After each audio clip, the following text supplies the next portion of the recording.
Bueno, reiterar el agradecimiento y la oportunidad de participación. Desde ASIJ este es el sexto año que organizamos la Semana de Presupuesto y Derechos bueno, y creemos que es muy importante la discusión y en particular en relación con los derechos sociales de la niñez. Quizás un poco el objetivo de nuestra presentación es hacer foco más en programas concretos y no tanto un análisis más general del presupuesto, sino sobre algunas cuestiones que nosotros venimos analizando hace un tiempo y en todo caso focalizar en aquellos programas y dar algún tipo de información que ojalá sea esclarecedora. Bien,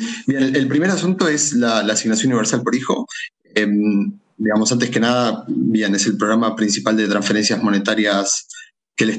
permite que el Estado asegure condiciones mínimas en la infancia y en particular nosotros, bueno, como mencionaba Sebastián y la diputada Reyes, digamos, en particular con respecto a la situación que el INDEC marcaba del 56,3% de niñas y niños menores de 14 años viviendo en situación de pobreza y un 15,6% en situación de indigencia. Quizás acá, perdón por ser reiterativo a lo que mencionó Sebastián, pero el tema del alcance es que las transferencias monetarias a la niñez, digamos, la UH coexiste con otros sistemas de transferencias monetarias a la niñez, que es un sistema heterogéneo que depende de el trabajo de la familia, sino no se considera tanto como un derecho de cada niño, o por lo menos esa no es la puerta de entrada, y entonces eso genera ciertas inequidades, digamos, 3 grupos de niñas y niños que reciben diferentes montos y un grupo particular, que es quien tiene AUH, que tiene una obligación con las corresponsabilidades o las condicionalidades, y después un grupo excluido. Según CIPEC, que es una organización aliada con quien trabajamos en el colectivo Infancia en Deuda y con quien ya expusimos anteriormente ante la comisión, 1.200.000 niñas y niños y adolescentes están excluidos debido a esto, ¿no? a la falta de inserción laboral, perdón, a la dependencia del cobro de alguna transferencia por la situación laboral y luego por exclusiones normativas. Quizás sí, siendo más a los números, en su programa 3 de asignación para la protección social, nosotros vemos, bueno, se observa en el gráfico lo que mencionaba Sebastián, una caída del 7% en valores reales respecto de el presupuesto vigente a septiembre de este año, aunque, digamos, también vale resaltar, es el proyecto presupuestado más alto, y sí es verdad que el Estado durante el transcurso del año hace un esfuerzo en incorporar niñas y niños, y eso se ve, por ejemplo, en las barras violetas que marcan, digamos, cómo ese aumento del presupuesto vigente va aumentando con el transcurso del año con la incorporación de nuevas niñas y niños. Quizás sí lo que llama la atención es que de las niñas y niños y adolescentes que se alcanzan a septiembre de este año, que son 4.285.884, que aparece sobre la parte del gráfico en el año 2020 en el color rosa, solo hay un aumento de 77.321 niñas y niños. Entonces, hay una caída en términos reales respecto de la inversión que el Estado decide hacer para estos programas, y se busca alcanzar un número mayor de niñas y niños, que al mismo tiempo no es un número que permita ir sobrellevando de una mejor manera la falta o la exclusión, ¿no? Hablamos de 1.200.000, pensar en que se proyecte solamente 77.000, digamos, por lo menos llama la atención. En todo caso, por cuanto menos, una ampliación de la cantidad de beneficiarias y beneficiarios del programa debiera ir acompañado de un correlativo crecimiento de la asignación presupuestaria. De lo contrario, pasa un poco lo que este gráfico siguiente intenta mostrar, la capacidad que tiene la AUH de cubrir el acceso a derechos sociales en todo caso. Como se observa, digamos, desde 2019 empieza a haber una caída respecto de cuánto recibe cada niño, digamos, como monto anual dentro de este programa. Aquí consideramos AUH y asignación por embarazo y excluimos la asignación anual escolar porque, bueno, son también beneficiarios en la mayoría de los casos del programa de asignación universal por hija o por hijo.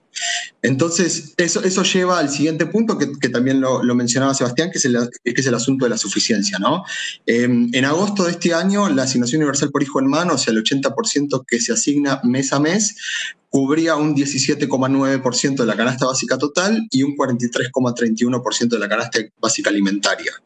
lo que implica que la asignación universal por hija o por hijo no permite garantizar ni siquiera el 20% de derecho de acceso a derechos sociales, y para 6,2 millones de niñas y niños menores a 14 años, y no alcanza ni siquiera a cubrir la alimentación de 1,7 millones de niñas y niños que viven en situación de indigencia. Entonces, como se observa en el gráfico, la suficiencia de la OH se mantiene de alguna manera estable durante por lo menos los años que nosotros analizamos, y entonces en ese sentido, digamos, no es suficiente. Como también se mencionaba anteriormente,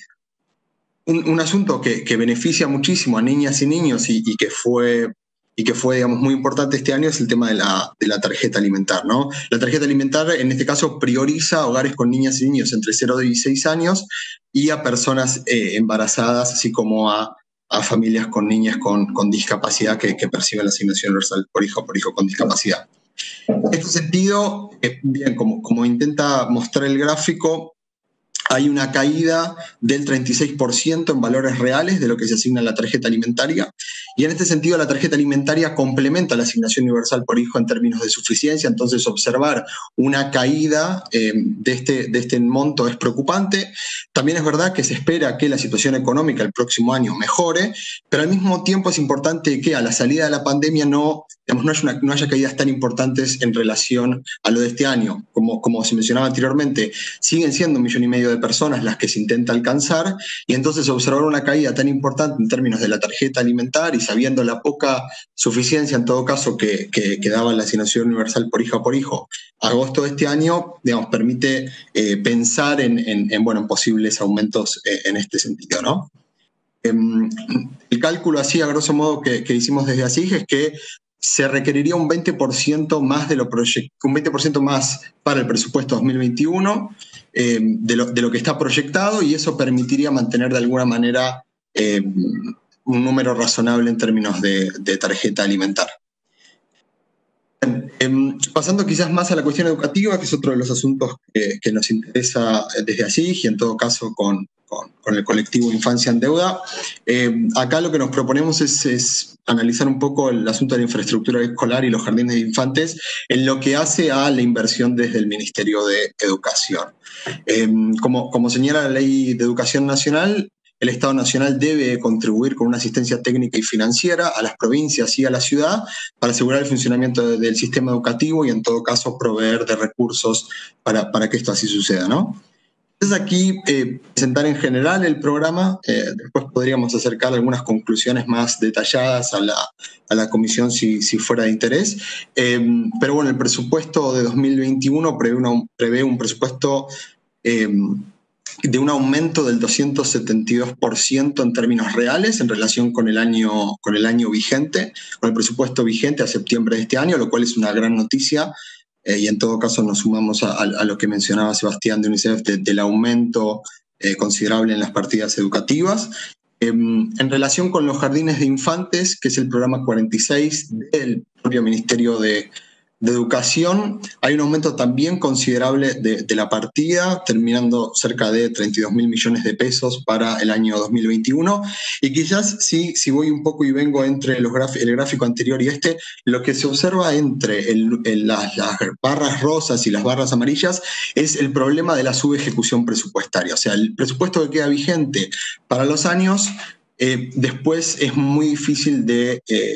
ejecutar, o en todo caso hay un desafío que el Congreso podría hacer un seguimiento cercano de estas partidas para poder asegurar que el aumento presupuestario, la buena noticia que implica el aumento presupuestario en el contexto de este programa, sea ejecutado en su totalidad y no haya pérdidas, ¿no? Vuelvo quizás al gráfico anterior. Desde 2018 en adelante se observa una caída en la ejecución, o sea, niveles de subejecución en la infraestructura escolar, y también ocurre en el programa de jardines de infantes. Demasiado no me quiero meter en el año 2020 porque, bueno, la pandemia es un obstáculo muy real a la posibilidad de construir infraestructura, entonces quizás no tiene sentido entrar demasiado en detalles. El siguiente, entonces, de nuevo, resaltar solamente el desafío común de estos dos programas de una completa ejecución presupuestaria.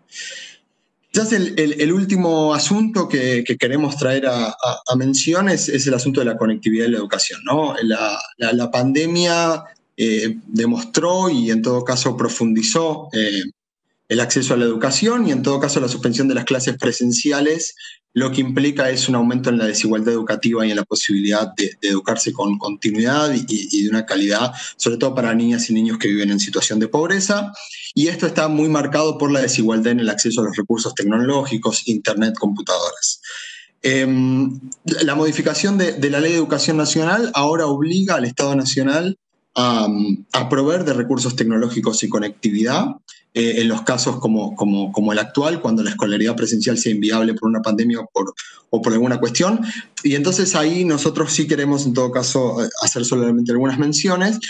que el programa de innovación y desarrollo de la formación tecnológica, que es el programa 39 del Ministerio de Educación, conlleva un aumento interanual del 24,35% en valores reales siempre.